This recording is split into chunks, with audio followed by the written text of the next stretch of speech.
So you're probably seeing more and more people in this whole online info consulting space run webinars, and you want to get on it too. But honestly speaking, and you probably saw that yourself, most webinars are really not that good. Okay, so if you want to run actual good webinar for your own offer and see growth like this, okay, from 16K per month to 150K per month, if you want to see webinar show rates like this, like 42%, 40%, 38%, we're averaging 35% on this offer, and you want to get cost per leads like this, $7, $10, $8, like averaging $11, I would say $9 to $11, then this video is going to be good. Okay, so I'm going to show you every single, like this is an actual live case study of a webinar funnel that we're actively scaling right now, currently sitting at 150K per month, and I'm going to show you everything that you need to know to run your own webinar. So the webinar funnel opt-in page, the funnel pages, paid ads, the script of the actual webinar, the campaign structure, everything. Okay, and as you can see, there are colors on this document, which means it has to be good, right? I mean, you can see the colors right here, it has to be good. So let's just get straight to it. Okay, so the first thing that I'm going to talk about is why you should run a webinar funnel in the first place. I'm just going to quickly go through this, because if you want to actually scale to consistent multiple six figures per month with your info/consulting offer without depending on you creating content all the time to grow, and even if you rely on organics, at some point it's going to die down. Okay, it's with all offers. Okay, it happens with all offers. At some point it's not going to work out anymore. You need to get into paid ads, right? I don't care if you use a webinar funnel or if you use anything else that I'm going to show you right here. You have to get into paid ads. Okay, and if you don't do that, you're not going to hit consistent good months without you depending on, like, without depending on you creating content all the fucking time. Okay, you need paid ads, and if you want to run paid ads, there are multiple offers or funnels that really work. Okay, I've seen multiple offers with this with these funnels scale to $1 million a month, right? And I would say that the webinar funnels are the best, in my opinion, like the most effective, but everything works. So for example, VSL call funnels, they work. Many offers going to million and even multiple millions of dollars per month, but this funnel is heavily depending on your sales team. Okay, dependent on your sales team, right? I would say it's like the split between marketing and sales. Okay, for the VSL call funnel is like 50-50, right? It's a very solid funnel. You can run it on top of a webinar funnel as well, by the way, right? But you need a correct sales team. Otherwise, this is not going to work, especially on cold paid ads. If your sales team is like used to organic leads and they're not really doing, like, the speed to lead is not there, they're only closing organic leads and you're closing like 20-25% organically, it's probably not going to work. Okay, so you need a correct sales team for VSL call funnels, but they do work. Same as low ticket ascension. It works as well. There are offers doing $1 million per month with this, but this is also heavily dependent on your sales team as well, because they have to upsell people, right? That's literally your entire product, your entire funnel. And the low ticket product has to be good. Okay, otherwise this is not going to work. If you give somebody like a test, like let's say you're walking like past a restaurant, right? And they're selling steaks, and they give you like a small test of that steak. If it's not good, you're just going to walk past it, and not only that, you're going to hate that restaurant. Okay, so the product has to be really fucking solid, the low ticket product, if you want to be able to ascend people to the high ticket, right? So that's with low ticket ascension. Challenge funnels work as well, but they're very, like, it is obviously less dependent on sales because it's marketing heavy. It's like 3 days, 5 days of a challenge, a lot of marketing, but this requires a lot of effort, right? You can do this like max once a quarter. Okay, profile funnels, I don't even know, bro. Like, I don't know many offers doing actual numbers with this. Maybe if you want to scale to 50K per month, maybe 100K at tops, you can use this, but I haven't seen any like actual good offers to $1 million a month with this. And then we have webinar funnels. Most effective, in my opinion, it is marketing heavy. So there is a lot of stuff that people go through. It's less dependent on sales, and it's easy to pull off, right? It takes like 3 to 5 days to convert a lead from like cold to sold. And talking about that, this is why it works so great, especially on paid ads, right? This is the entire like lead journey that somebody goes through within 3 to 5 days before they close. That's why it's so effective, right? They see your ad, they get to the opt-in page. The opt-in page has a lot of content there that they're going to consume. You have an OTO offer, okay, a VIP ticket, whatever you want to call it. We're going to go through this as well. You have the opt-in confirmation page with a lot of stuff on it. You have the pre-webinar long-form emails, 15 to 20. You have YouTube videos that you're going to be sending out, Telegram nurture, SMS, pre-webinar nurture ads, retargeting ads to people who already signed up. And then obviously the live webinar presentation, like, which is live 2 hours together with them. And then they apply. If they're unqualified, you downsell them. If they're qualified, they get to book a call. After they book a call, there is even more stuff that they go through. This is all within 3 days, by the way, right? So yeah, they go through pre-call emails. The setters are obviously reaching out. The YouTube is also kicking in, because we're going to send them to the YouTube channel after they book a call to get them to consume more content, which they are going to do, right? Because they're interested in the offer. SMS nurture, pre-call ads again, and then the sales call with the closer, and then they close the deal. Okay, this is everything that happens within 3 days, and that's why it's so effective. Okay, so the target KPIs before we get into the actual sauce right here. This is obviously also sauce already. So the CPL, I would like, this is highly dependent on the type of offer and the type of ICP that you're targeting, right? If you're targeting lower quality people, right, I would say you can go like as low as $4 to $6, which I wouldn't do personally, right? If you're going if you're going super high net worth people, it can be higher than $15 and still be wildly profitable, right? So this depends on the type of person that you're actually targeting, but I always say for a good benchmark for most people and most offers, it's going to be anywhere between $6 to $15. Okay, and the CPL comes together through these numbers right here. So you're going to need a CTR on your the click-through rate on your ad between 1.5 and 3%. I would say. Obviously, this can go higher too. You can have you can shoot for CPMs again, depending on who you're targeting. Can go as low as $20, but can also be higher, like $70 as well. Right? It depends. And then the opt-in rate for your opt-in pages, I would say anywhere from maybe 18-19% or really 20% to 35% plus. All right, so that's on the ads level, right? And then the webinar show rate, I would shoot for 25 to 40+%. Again, we're averaging around 35% because of the stuff that I'm going to cover in a second right here. And yeah, for the webinar show rate, for the webinar stay rate, so the people that get on that webinar and stay until the pitch, right? I would shoot for 70 to 85%. And then the webinar stay to qualified book call rate, okay? So they stay to the webinar, and then the percentage of the people that actually go through the application are qualified and then go ahead and book a call. I would shoot for 15 to 20%, which is around 10% of the peak viewers that you're going to have on your webinar. So that's how you can calculate it as well. Then the sales call show rate after they book a call, 65 to 75%. I wouldn't go lower than this actually. If it goes lower, you have to change something. Maybe there is an incongruency between the front end and the back end after they book a call. So you have to check this out and then obviously implement all of the stuff that I'm going to be covering today after they book a call. And then the call close rate, 20 to 30%. If you run through a webinar funnel and your close rate is less than 15%, I would say, there is a big problem in whether that's a sales team that they're not trained on your offer, okay, or they're not trained on paid ad leads, right? Or maybe the offer is really not what the leads actually want, right? So you have to check it out. But yeah, these are the KPIs that I would be targeting, okay? So before we get into the actual sauce, this is the webinar funnel overview. I mean, this is already starting, okay? So yeah, this is what the funnel looks like on a high level. We are gonna run paid ads to an opt-in page. From there, they get to an OTO, order bump, VIP ticket, whatever you want to call it. We want to liquidate 15 to 30% of the ad spend. It can be higher. We have a crazy deal right now that I'm not going to be getting into right now because it's very new. But yeah, 15 to 30% you can liquidate or shoot for that. Then based on whether or not they take the OTO, you're going to send them to thank you page A or B if they don't take it. From there, they get to the pre-webinar nurture, the webinar execution, then they book a call, they get through a back-end education system is what I call it, so the pre-call process. Then they show up and close. If they don't close, they go through a follow-up system. And yeah, that's basically the whole entire funnel. All of this takes 3 to 5 days, okay? So we start running the ads 3 days out of the webinar. The pixel setup also important. We are right now optimizing for webinar registrants, right? Simply because we tried optimizing it for purchasers, like OTO purchases, because it makes sense, right, from the logic. If somebody is actually purchasing the low ticket, they are obviously a higher quality lead, and it might make sense to optimize for them, okay, to get more of those. But for us, the CPL just shot up, right? So for us, it made more sense actually. We split tested it to optimize for complete registrations, which means we have a conversion event on the OTO page. So whenever they hit the OTO page, we count it as a complete registration and it sends back the information to Meta, right? But we still have the pixel set up on the thank you page to do that as well. We're still trying to optimize this, but again, split test it. There is no one way to do it. Look what works best for your offer, okay? So let's get back to the first step of the funnel, which is paid ads, okay?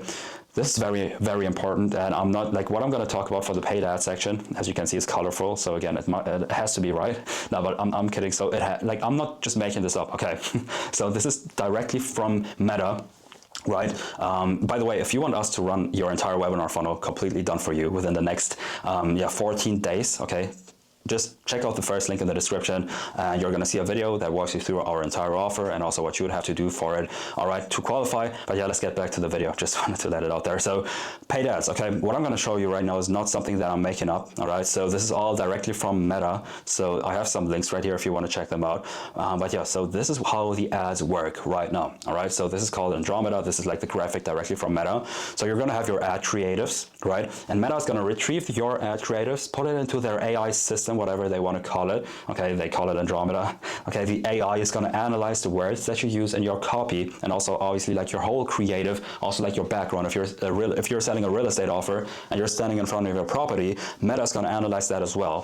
Funny enough, and they're going to try and match it to the right type of person that is likely to convert to your offer. Okay, so they're going to analyze the ad, and they have millions of data points about every single person that uses Meta, Instagram, all of that stuff. And based on what you say in your ad or who you're describing in your ad, Meta is going to take that and put it in front of the right type of person that you're targeting. Okay, pretty insane in my opinion, but that's how it works. All right, so with that in mind, you have to keep this in mind. Okay, so Facebook will serve your ad to the exact person that you're describing in your ad and is likely to convert, and they're going to optimize for people that hit your conversion event or pixel, as I just explained right here. Okay, so how I start, or how I like to start with paid ads, is I have my sources of truth, which is 1, the sales calls, 2, the onboarding calls, and then Reddit. Reddit is a gold mine. So whatever you're searching, just like on Google, just put anything and then Reddit behind it, and you're going to see a lot of real people asking the actual questions that they're thinking, that your prospects are thinking about. Okay, this is very, very solid. So yeah, first what I like to do is I like to use the sales calls. Okay, the transcripts, we use Fathom to record them.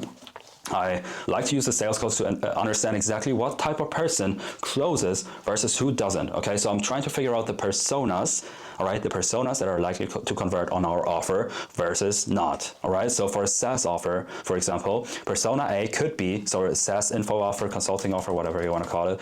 Persona A could be somebody who's just exploring SaaS. They're not closing for us, right? Persona B could be somebody who only has an idea for their SaaS product. They're also not closing most of the time. And then we have persona C, who already started building, right? They already started building their SaaS product. They're actually close to launching, but they have no idea how to scale once it's live.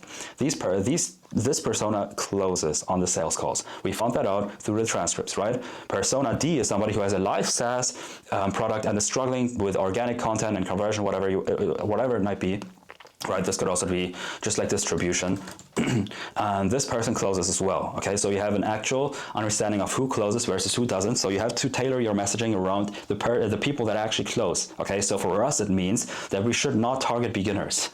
Okay, beginners are not closing for our offer, so we don't want to target them in the ads. Okay, now that we know who to target, we need angles, right? We need to actually write out the ads, and for that we need angles. We need angles to target a specific persona that we're trying to target and talk to through the ads, so that Meta analyzes the ad and puts it in front of that type of person. Okay, so the persona for that, I like to use onboarding calls, sales calls, again Reddit as well. So you basically put it into AI and let it find proven angles for you. Obviously, if you've been working on it with your offer, you should know what type of angles you can already use, right? So you don't even have to necessarily use AI for that.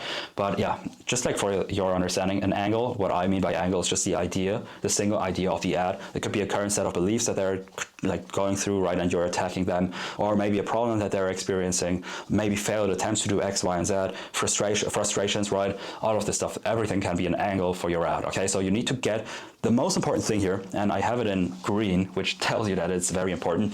You have to get into your prospect's head. Okay, that's like the number one copywriting principle. You can read every single copywriting book on the planet. You can watch every single copywriting masterclass. The number one priority is basically understanding your ICP, understanding who you're talking to, and getting into your prospect's head. Okay, that's what you have to do. If you can describe your prospect's current situation better than they could, right, they will convert. Simple as that. They are going to convert. Okay, so what I'm looking to do is I'm looking to attack the current belief of the prospects and shift it in our favor by showing a better way. Or, for example, I'm describing the exact problem that they're going through right now and tease the fix to it, right? Or I describe their current situation as a whole and future pace into a dream state step by step by showing them exactly what to do. These are all ways you can bring over an angle for your ad. Okay, so the number one priority is to get into your prospect's head by describing their exact pain, their exact situation, their exact problems better than they could. all right, and they are going to convert. So as an example, I have an example of an ad script right here that I'm not going to completely go through, but there's, first of all, no one way to do this. I want to be clear with that, okay? There is no one way to do this. You can do it completely different, right, and it might still work for you, okay? Actually, like matter of fact, we are trying multiple ways of conveying our angles, right? But yeah, one example here is the persona might be software engineers for a SaaS info or a SaaS consulting offer. Software engineers that want to start or scale their own SaaS business, okay? And the angle for that could be they're spending weeks perfecting their SaaS product, launch it, and then nobody buys, right? And they think because the product was bad, which is not right, simply, okay? The marketing was bad, okay? So I know this from the sales calls. So what I'm going to do is I'm going to describe their exact thoughts and the current situation. I'm going to attack their belief. They believe that it was a bad product and they have to launch a new one or whatever. I'm going to attack that belief and justify why it's wrong, right? Explain and justify why it's wrong. And then I'm going to shift their belief into one that's favorable for us, which is, yo, you need to learn marketing. Get on the free live training. That's how we do it, right? So the belief that we want to get them to is marketing is more important than the product if you're first starting out. So the reason why your SaaS flop, as I just explained, okay? So the ad structure for that could be a hook, describing then after that describing their current belief better than they could, or their current situation, whatever it might be, then attacking that belief and teasing the better way, shifting their belief by justifying why the new way or the better way is better by showing proof and like logical arguments, and then CTAing them to the webinar. Okay, that's an example ad structure that we use for a winning ad right here. This ad made us a shit ton of money. Okay, so the hook is I can't write a single line of code and I've made more money from SaaS than most software engineers ever will. This is the hook, right? Targeting software engineers already in the hook. We're trying to get Meta to understand, all right, that we're talking to software engineers, right? So they put it in front of software engineers, okay? So, and I know that sounds crazy that we, like the blue one here is describing what they're actually thinking about, right? Which is, yo, my product is shit. Or here, I just have you get a SaaS idea, you start building immediately, you spend months or weeks perfecting it, and then nobody buys, okay? That's the situation, that's the problem, that's the pain. And then we have why that's the case, okay? So we describe their thoughts. They think that their product is not good, okay? But the actual problem is marketing, blah, blah, blah. And that's the one thing that developers never learn at their school, whatever. And then we have the attacking that belief, okay? Like this is already attacking that belief as well. As you can see, like there is no like real step-by-step structure, it's flowy, right? It's flowing into each other. So yeah, this is proof, okay, justifying why the attack that we just did, okay, why that's actually true, and it's the better way, like why the better way is actually better, which is you have to focus more on marketing, and you're gonna make money. And then we have the CTA right here, okay? This was like not that straightforward the way I explained it, but it's pretty simple. Hook, describing the situation or the pain, and then or the belief as well, describing the belief, attacking that belief and saying why it's wrong, and introducing the better way with marketing, and then justifying that by showing proof and case studies, and then CTA, all right? Pretty simple. So that's how you script out the ads. Now we get into the campaign structure and how to actually set up the campaign within Meta, okay? So when I'm first starting, first of all, I wouldn't even run a webinar if you don't want to spend 5K in ad spend on a webinar, okay? If you don't want to do it, you really shouldn't start running webinars. A minimum of 5 to 10K on ads per webinar is really solid, okay? If you want to get actual good results. So when I'm first starting out and testing angles, I like to do this structure right here, okay? First of all, like this whole thing is going to let Meta decide which persona or the angle is getting the best CPL. They're going to optimize for that. And then I observe whether or not that angle or that persona is getting us a good quality of leads on the sales calls, and then based on that I iterate. Okay, so this is the first campaign that I like to do. One ABO campaign, a broad ad set. Okay, so we have one ad set right here, 25 to 30 unique ad creatives targeting different personas with different angles. Okay, for example, if you have 3 personas that you're trying to figure out which one is the best for your offer, you can have like 5 to 10 angles for each of the 3 personas, and then you're gonna be left with 25 to 30 unique ad videos or creatives. Okay, I really like to use videos. Like image ads really haven't gotten us a good quality of lead, but yeah, you can split test it. I know there are offers that are really crushing it with image ads. For us, it's never been good. Okay, we split tested a lot, but yeah, video ads are just always outperforming when it comes to lead quality. So now if I already know, okay, what personas and our angles are proven to convert to our offer, I use what I call persona or angle-based ad sets, okay? So what that means and why I'm doing that is because I want to control what angles or personas are actually getting ad spend, okay? I don't want to let Meta decide. Like here, Meta is going to decide out of those 30 ads with the different angles and personas, Meta is going to decide which one of those angles is hitting the best or giving you the best CPL, right? And they're going to optimize for that. If I already know what type of personas I want to target, I want to control which type of angle or which type of persona, which type of ad is going to get the ad spend, okay? So that's why I use persona or angle-based assets, okay? So this is like, we've used this strategy to make hundreds of thousands of dollars, so I'm not just like making this up right here, okay? So then I have one, in that case I have one ABO campaign, and then I have multiple ad sets based on like however many like angles or personas I'm targeting. For example, you could have one ad set that is only targeting software engineers, and then you have like 10 to 15 different angles, like videos, angles, targeting software engineers, okay? Or you could also have an angle-based ad set right here. For example, for us, an angle-based ad set could be, yo, the angle is, you have no idea how to actually, you know how to build your SaaS product, right? But you have no idea how to actually market it or scale it. That's one angle. And then we have like multiple videos in that ad set that are like describing that angle in different ways, different like creative formats and stuff like that. Okay, and we do that for multiple ad sets, okay? Per ad set, we like to use 10 to 20. You can even go up to 30 again, ads, unique video ads per ad set, okay? And that's how I do it when I already know what type of persona is gonna work for us or what type of angle, okay?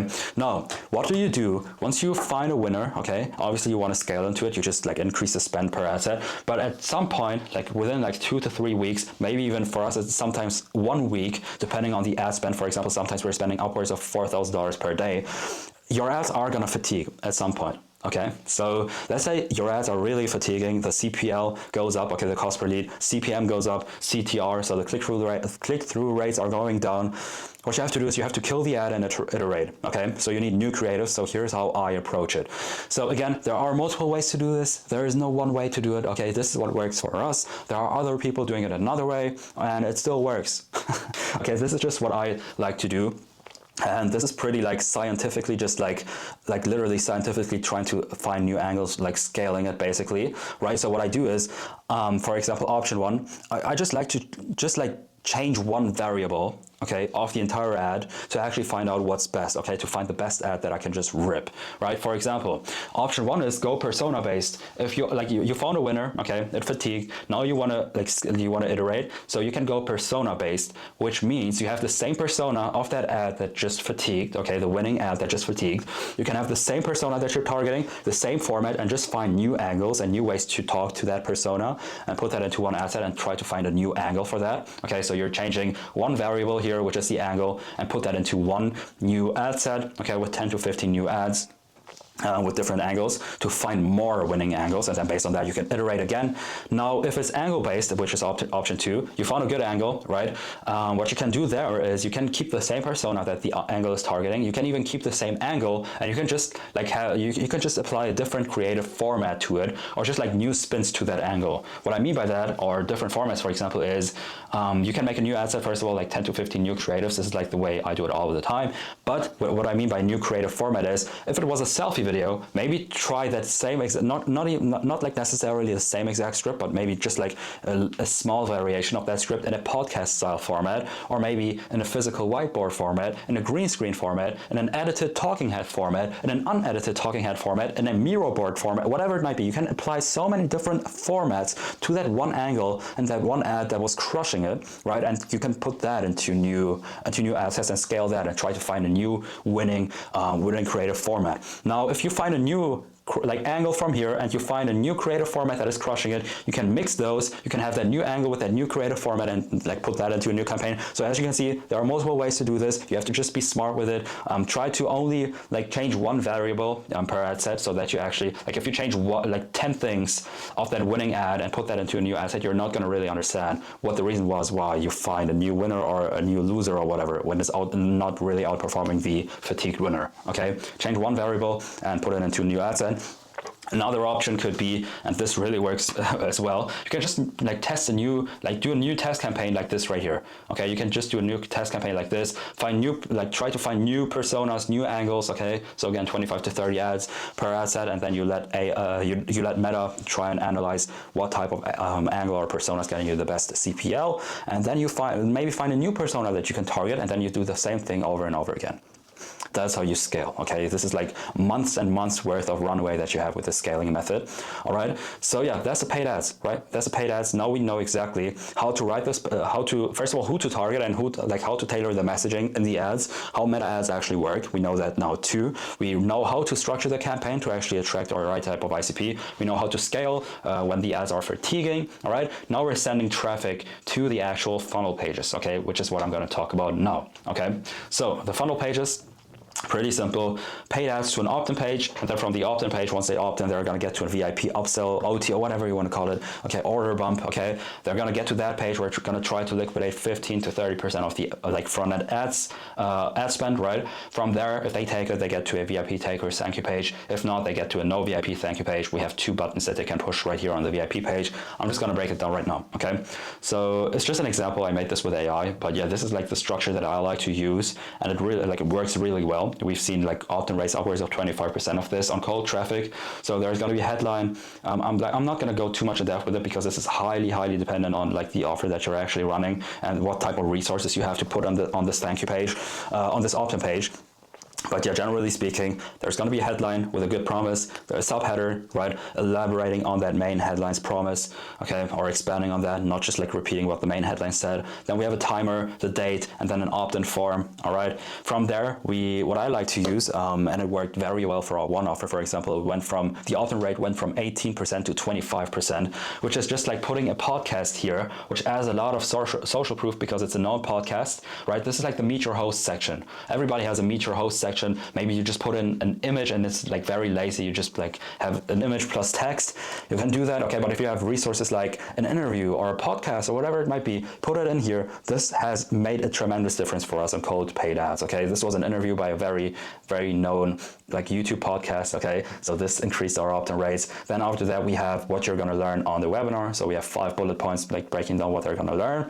Then we have case study interviews, or just like videos. Again, a forum, you can have more screenshots to it. You can like test out stuff, right? Maybe you add another section right here and it works for you, or maybe you take out this section and it works for you. Okay, you just have to test it out. Maybe you take out all of this and just keep the hero section right here and it works for you. Okay, just check it out and see what works best for you. Okay, so now again, as I said, they opted in. Now they get to the order bump, right? And yeah, the way I structure that is, first of all, the OTO offer, if you're talking about that, it has to be a direct, it has to have a fast outcome for the people, okay? It can't be like something that takes months to achieve an outcome from, okay? It has to be something they can consume very quickly. It's got to be anywhere between, like, I've seen people running it at $17. We've been running it at $47, okay? You can also try 27, 97, whatever it might be. It has to be directly tied to what they can use for the webinar, okay? You can frame it as, yo, here's the toolkit you can use to implement everything you're going to learn on the free live trading immediately and get X result, and then you give them a lot of stuff that they can use to get fast results from,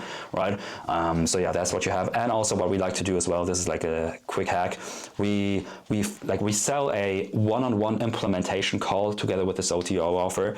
So it's part of the OTO offer, and they just basically, it's like a one-on-one call with your seller.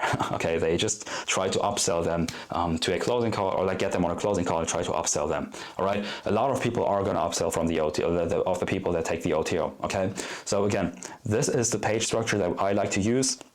Again, you can try different stuff. Maybe this doesn't work for you. You just have to try, okay? It's all about trying and testing, right? Again, headline, subheadline, VSL, okay? Like 3 to 5 minutes for a VSL. And then we have a button for the people that want to take the OTO that sends people to the WAP, for example, or fan base, whatever you want to use, right? And then we have a button for the people that don't want to take the OTO and they get to the normal webinar completed, registration completed page, the thank you page, right?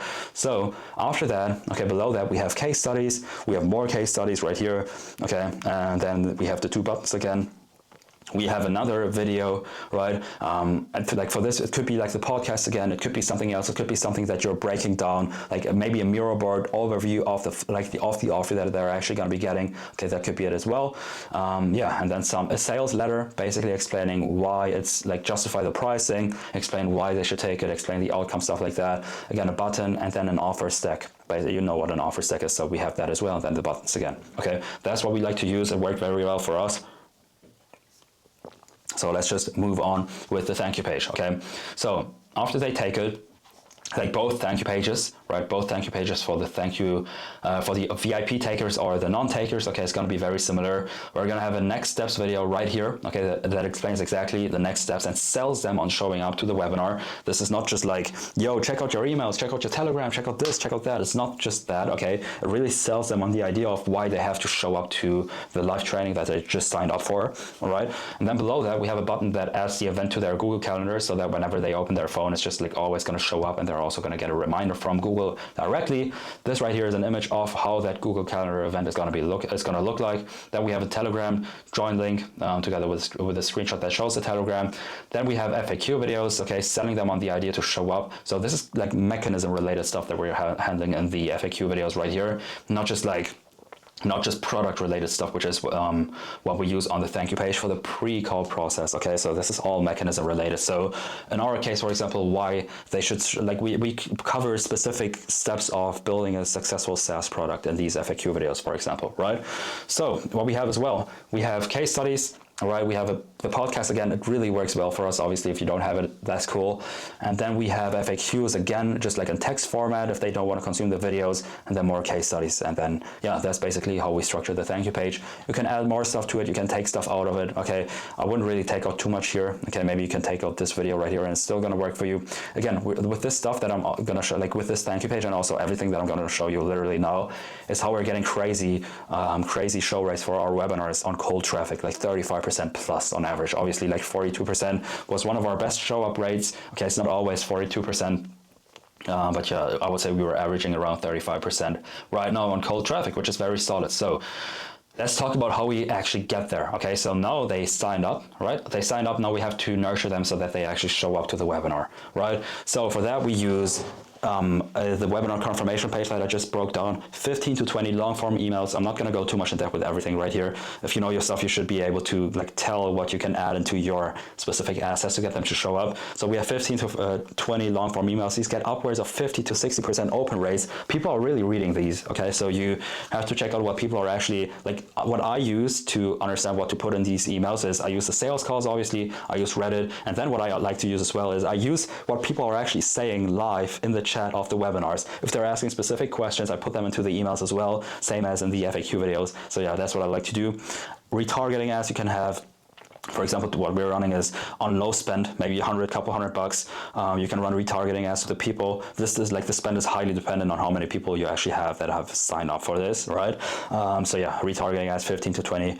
You can even go more, upwards of 25 to 30 ads, right? That are again handling the objections, nurturing them, getting them to like selling them on the idea to show up. Okay, so what we like to use is for all of this stuff right here. What we like to use also in the emails. Okay, same as in the Telegram. We like to use case studies. We like to use send them to the YouTube channel so that they on their own just like binge watch all of our YouTube videos before the webinar. Okay, we want to get them to consume as much content as possible, basically. All right, so we use podcasts, we use the SDRs as well. So the SDRs are actually reaching out to the leads as well, try to get them on the OTO.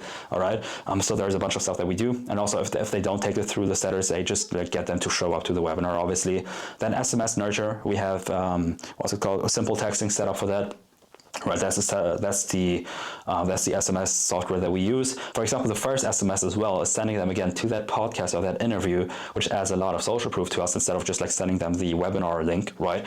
There is a lot of stuff that you can do, right? Telegram as well. In the Telegram group, we like to use selfie videos. Okay, for example, we have one video, like one day out of the webinar, we sent them a video where we're talking. Okay, we're talking to the camera, then we're flipping the camera and showing the actual webinar slides and going through them and showing, yo, it's ready. Okay, come prepared tomorrow. That's one way you can do that as well. Voice memos, we like to use voice memos in the Telegram as well. A lot of stuff. All right, so yeah, that's essentially everything we are using for the pre-webinar nurture. to get them to show up. Okay, I don't want to go too much in depth with it because it would not be that interesting, and I have other videos that are covering that as well. Now, 8 is the webinar script. If I cover this in full, it's going to take me 2 hours. Okay, so I have like the like high-level overview of how to do each step of the webinar.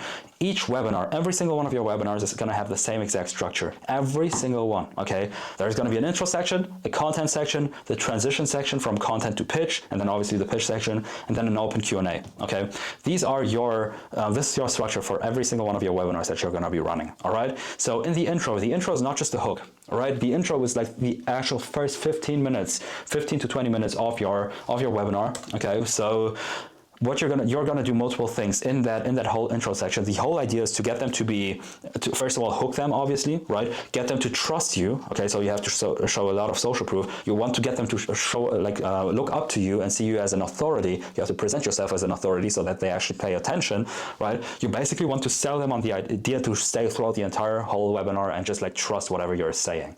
Okay, in the content section or in the pitch or whatever. Okay, so that's what you have to do for the intro section. So 1.1, you have to hook them. What we like to use is like what I call the live proof hook.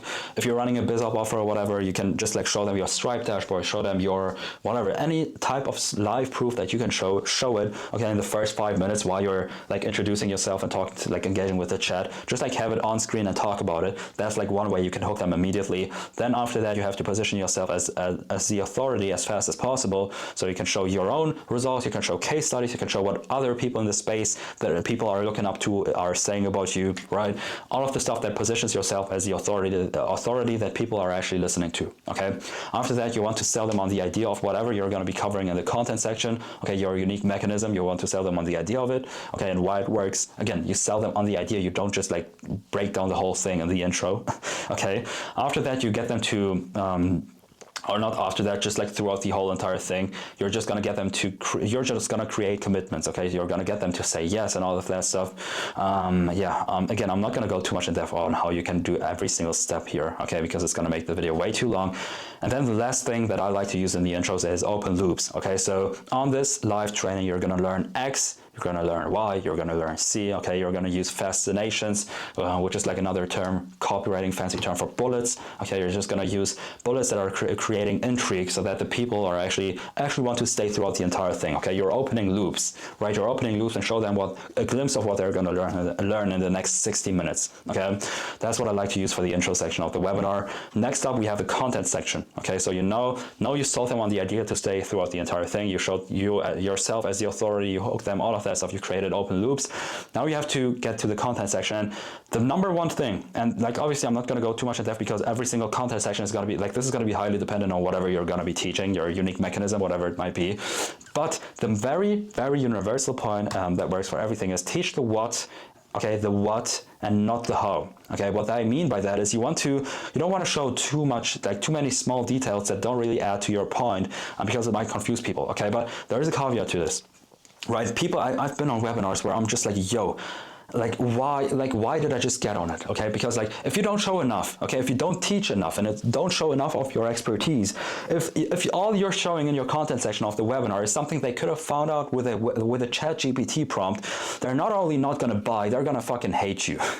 Okay, because you just wasted all of their entire, like the whole time, that you just wasted their time. Okay, so you don't just want to be teaching nothing and just like talk about high level bullshit, because people are not going to buy. Okay, what you want to, but on the flip side of this, you also don't want to teach too much. Okay, you don't want to share too much information, not because you want to gatekeep something, okay, simply because you don't want to confuse people, because if you confuse people, they are not gonna buy. Okay, so you have to find the sweet spot between teaching the what and not the how. Okay, teaching enough, all right, so that they see that you actually know what you're talking about, but don't showing too much, okay? If you find the sweet spot for this, literally within like the first like 30 to 45 minutes of the webinar, without you even pitching anything, just by showing your expertise and showing actual high-level sauce, people are asking in the comments if you offer any type of mentorship, consulting, whatever it might be. They already want to work with you simply because your content section is that good, okay? Showing so much nuanced, interesting information that most people don't know about. Okay, or put it into a step-by-step format live. Okay, so that's what you have to do. Okay, so again, every content section is highly dependent on whatever you're teaching, but generally speaking, you're gonna break it up into 3 to 5 points. I really would go for 3. Okay, so if you have more than that, you probably have multiple points that you can merge together into one. Okay, if you have less than 3, you can just like break up one of them and get to 3. Okay, so yeah, it's very, very important that you don't have too many points. Like also like these 3 points, they have to make, like the order of these 3 points has to make sense, right? It has to be like just like step by step. If you're gonna know what to put into these 3 points if you actually know what you're doing. Okay, which I'm assuming if you're watching this video this far. All right, so for each point you're gonna start with context. Okay, you're also gonna handle objections while you're teaching. You're also gonna use testimonials throughout the content section to illustrate that it actually works, whatever you're sharing. Okay, you're also gonna get them to say yes and engage with the chat all the time. All right, it's not just like a one-off thing in the intro. You're gonna be engaging with the entire chat all the entire time. You have to be engaging. You have to be. Don't be boring. Don't be a robot, okay? Because people are just gonna be bored and they're gonna like click off your webinar and you're gonna have terrible stay rates on your webinar. Be engaging, talk to the chat, be funny, all right? You're just like, be the Kai Cenat of whatever you're teaching, okay? Be the Kai Cenat of the info space. But yeah, you also wanna have like between these bigger points, you wanna have transitions that act as if they already did it, okay? So for example, if step 1, if you're selling, I don't know, an e-com offer, okay, and your first point is talking about how to find winning products, okay, and the second point is how to set up the entire store or whatever. Between those points, you want to like have a transition, okay, where you act as, okay, now we found your winning product, okay, and now that you have done that, we get into point 2, which is building the store around that product or whatever. Okay, you want to have a cool transition between each and every one of those steps. All right. And talking about transitions, you're going to have transitions between the points and the content section, but you're also going to have a transition between the content and the pitch section, because you don't just want to be weird and jump from like content straight to pitch. Okay, it's going to scare off your audience. They're not going to be responding to that very well. So this is how you're going to go from teaching to pitching without being weird. Okay, if you understand this, you're going to be able to smoothly get into your pitch without like feeling bad or whatever. I know that many people don't like to pitch live, but yeah, this is going to make it very smooth. All right, so what you're going to do first, after you teach all of your points, or like after your content sections, you're going to do a recap. Okay, so you're basically going to say within a couple of seconds, so far you've learned, and then you ask them, you basically cover the 5 things that they just learned. Okay, for example, 5 to 10 bullets. I would go 5. Okay, actually 3 to 5 bullets here. And then after that, you're going to ask them 3 to 5 questions again that they can answer yes to, knowing what you know now. Do you understand XYZ? Do you feel like you could do XYZ? Do you think all of this makes sense or whatever? There's stuff that they can say yes to in the chat. All right. And then after that, we get to the crossroads close. Okay, so we justify why we're going to pitch something now. Okay, we actually get them to ask for us to pitch them. All right, so we're going to say something like, so while creating this whole presentation, I had 2 options basically. Option 1 was I could just like share everything that I shared just now and leave you with it. And yeah, it is going to work because as you just said, it's very valuable what I just covered, whatever. Okay, but most people would get into problem 1, 2, 3, 4, and 5. Okay, if they did it alone. Right, or whatever you're offering, just like understand how you can frame it. And then the second option is, or the second option that I had was something where I took more responsibility of you getting the actual results, right? So I could like do X for you, I could do Y for you, and then you break down your offer like you don't break down your offer, but you just like state the outcome of your offer or what you can help them with. And then you're gonna ask them what option makes more sense to you, 1 or 2, and then type it in the chat. Right, and then most people are actually going to say 2, 2, 2, 2, 2, which not only like now you didn't just like transition and justified why you're actually going to pitch them. They're actually like they just verbally agreed to be pitched. Okay, so yeah, that's how you go from content to the pitch section very smooth, right? And then you get to the pitch section. Here, you're gonna have 2 things that you have to break your offer up into 2 parts, which is 1, the core offer, and then the bonuses. Okay, the core offer has to be strong by itself, and after hearing the core offer, which is gonna take you like 3 to 5 minutes to explain, they're gonna be in a maybe state. Okay, they're gonna be like, okay, this makes sense, I see the value, but I'm not sure yet. Okay, that's how they're gonna feel after hearing your core offer, and then after that, you're gonna list out 1 bonus after another to get that maybe state into more of a yes, yes, yes, and yes, I am in. Okay, by the time they hear your last bonus, right? You're basically going to stack 1 bonus on top of each other, and that way you're going to get them from the maybe state into a yes state. All right. So now, how do you actually break up your offer into the core offer and the bonuses? The obvious deliverables like the course, the community, the onboarding call, whatever is obvious and people are actually expecting, that stuff goes into the core offer. Okay. That stuff goes into the core offer, and this should take you like 3 to 5 minutes to explain, okay? And then after that, the strong add-ons that you're gonna have for your offer, which is what I'm hoping for if you're selling offers upwards of like $5, $10, $15, $20,000, you should give them more access, like software access, for example, access to the development team, for example, for us, for the SaaS offer, marketing team, done for, like any type of done for you elements, good bonuses, all right? Those go into the bonuses, okay? Good deliverables is what I meant, all right? And then you're gonna list out the, like after you spend 3 to 5 minutes explaining your core offer, you're going to start listing out your bonuses one by one, starting with the second best bonus first and the very best bonus at last, just before you pitch them, or just before you get them to book a call, basically, right?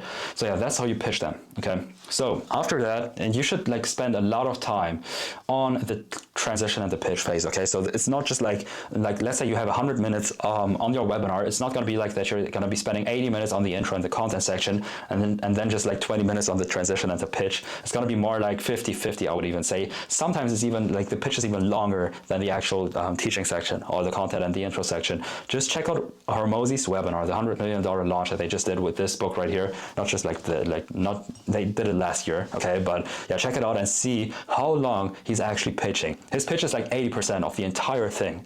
Okay, it's crazy, right? Because it works. All right, so don't spend too little time on your pitch. But after you pitch them, you don't just jump off. Most of your calls are going to come in the Q&A section, okay? So after you pitch, you're going to have your offer stack, whatever, and then you're going to have a guided Q&A in your presentation slides, which is going to cover product-related objections that you guys are getting on the sales calls, okay? So just like take your sales call, understand what people are asking for or what type of objections, roadblocks, everything that is coming up over and over again, and you put them into the presentation and cover them one by one, okay? This is going to have like 5 guided Q&A questions right here that you're going to cover, and then you open it up for an open Q&A, okay? 20 minutes, 30 minutes of an open Q&A. People are going to engage with you in the chat, just like engage with them, okay? Get them to ask questions. They are going to ask a lot of questions, so you just like cover their questions, you answer their questions. By that, you show them that you actually know what you're talking about. You show your expertise. You show that, okay, you give them some more value even. And a lot of the calls are actually going to come in the open Q&A section, okay? So while you're doing this, also include micro pitches all the time, like every couple of minutes or even seconds. So yeah, you send them basically, get them to sign up and book a call, get them to apply and book a call, right? So yeah, that's the presentation, right? So that's how it works. Now what we covered is we went through the paid ads. Okay, we now know how to run the paid ads. We went through the entire funnel pages. We went through a pre-webinar nurture to get high show rates. We went through the presentation and got them to book a call. Now we have the pre-call process, okay, that actually gets them to show up to your calls and also close. All right. So the logic behind it is this is what the interest level is going to look like after you pitch them on the webinar, right? So they're only going to buy your offer if they're convicted and they have no more objections, no more questions left unanswered, right? That's when they're going to buy. This is the money line right here, okay?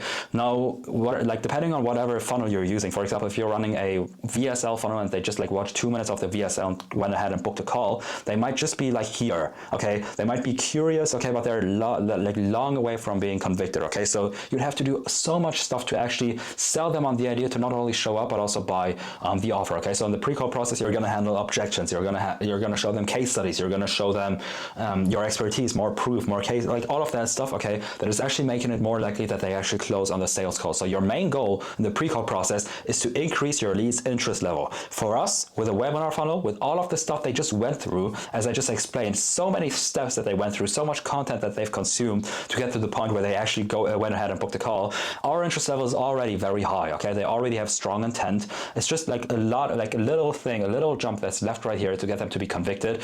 Obviously, your closer is going to do like 60 to 80% of the heavy lifting right here to get them to buy, but you should make your closer's job much easier by having all of this stuff set up right here, okay? So your sellers should be reaching out within 5 to 10 minutes of them booking a call. Speed to lead is very fucking important right here. This is going to make it much more likely that they actually show up. And then you're also going to have 15 to 20 long-form emails handling product-related objections, showing case studies, showing more proof, showing your actual results, okay? Showing more people in the space that people look up to that have said something about you, showing more podcasts, more YouTube videos, okay? All of the stuff that gets them to consume even more content before they hop on the sales call, which is going to increase their interest level even more, all right? We also have SendBlue automation. So on our actual thank you page, we have a button right up top where we get them to send us a message, okay, a text message. This goes to SendBlue, and then our sellers are going to be able to talk to them through SendBlue, and then when we call them, it's going to show up as maybe, and then you as the offer owner. All right, it's not going to be like a random number that is going to be dialing them. All right, so the pickup rates are also going to be much higher with this. And then the pre-call thank you page right here is something else that we use to get them to show up to the calls and close. So on that thank you page, it's very similar to the webinar thank you page. We're going to have a next steps video. This time the FAQ videos are going to handle product related objections, product related stuff, right? Whereas the webinar confirmation page was handling more like mechanism related stuff. Okay, so that's the difference between the two. Then we have testimonials, more assets like a step-by-step walkthrough of your business or whatever it is that you're doing. Okay, more case study stuff like that. This is how we structure the pre-call thank you page. Right, and then we obviously also have automated SMS messages to get them to show up. We have SDRs sending the sales assets. So for example, if they say that they are struggling with a specific, like let's say it's a SaaS offer, they have their SaaS product, it's live, it's scaling, but they're really struggling with converting free leads into paid customers, we have a sales asset that walks through exactly that and how we can help them achieve a better conversion rate on their SaaS. And our sales reps are going to find that out on the setting call, on the initial setting call, and then they're going to send the sales assets to the people, to the prospects. Okay, these sales assets are, by the way, also on the thank you page. All right, then we also have the YouTube channel, right? So we send them from the emails, from the wherever we can, we send them to the YouTube channel, because if we send them to one video, it's going to be very likely that they actually binge watch the entire YouTube channel before they hop on the call. A lot of our prospects are actually saying exactly that. All right, so yeah, this is also very effective. And yeah, that's how you get people to show up to your sales calls and get 65-70% call show up rates. All right, now the last step, they book the call, now they get on with the closer. All right, I'm not going to go too much in depth with it because again, like it is very like depending on the offer, but train your closers.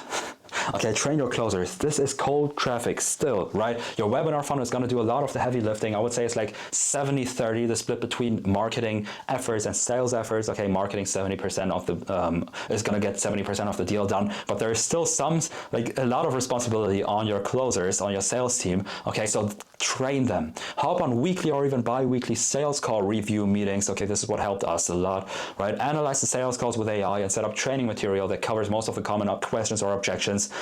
Get them to join your group coaching calls if you're offering them. Get them to ask for feedback. Get them to be familiar with the fucking business that you're teaching if you have a biz up offer or whatever it is that your unique mechanism is. Get your sales reps to be familiar with it, because if your prospects ask very specific questions and your sales reps are not able to answer them, there is no way they're going to close. No way. Okay, so your sales team has to be trained on your offer. All right, and yeah, that's basically how you have to do it. If your sales team is not trained on your offer, it's gonna suck. If your close rate is less than 15%, it might still, like the webinar funnel might still be profitable, right? But it's going to be very hard to scale that way. All right. So this is essentially the entire process that you can use to launch your entire webinar funnel for your own offer. Okay, A to Z. I covered everything. Again, this is all based on a live case study that we're scaling up right now. We took it from 16K per month running a VSL funnel organically to now 150K per month. Majority paid, like 95% paid ads to a webinar funnel. All right. So if you want to see the same results, if you want us to set up and run your entire webinar funnel completely done for you within the next 14 days, check out the first link in the description. It's going to send you to my video. I wouldn't call it a VSL. It's literally just me stating my offer and showing you exactly who it's for, who it's not for, what the actual deliverables are, what you have to do on your end to actually launch this, okay, what your time involvement is going to be, the potential upside, everything, okay? Just check out that video. You're going to book a call directly with me. But if you don't want to do that, that's cool too. I appreciate you watching this video, and I'm going to see you in the next one. Peace.